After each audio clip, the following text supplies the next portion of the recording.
میں نے تو جنوں اور انسانوں کو پیدا ہی اس لیے کیا کہ میری بندگی کرے، میری عبادت کرے، میری اطاعت کرے. اور عبادت سے مراد کیا ہے؟ ہمہ تن ہمہ وقت، ہر وقت اللہ کی بندگی میں گزارنا، کوئی وقت بھی اللہ سے اطاعت سے سرتابی میں نہ ہو.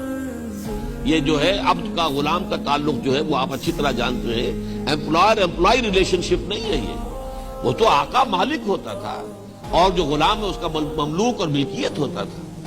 یہ نہیں ہے کہ صاحب 8 گھنٹے کی میری ڈیوٹی تھی اب میں جا رہا ہوں السلام علیکم. نہیں، وہ ہمہ وقت دن رات کا ملازم تھا، دن رات کا غلام تھا.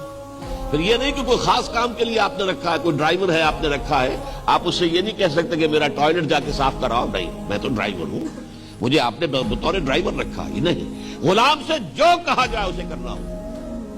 یہ ہے عبدیت، یہ ہے غلامی، عبد ہو جانا، اللہ کے بندے بن جاؤ. زندگی آمد برائے بندگی، زندگی بے بندگی شرمندگی. یہ دوسرا تقاضا ہے.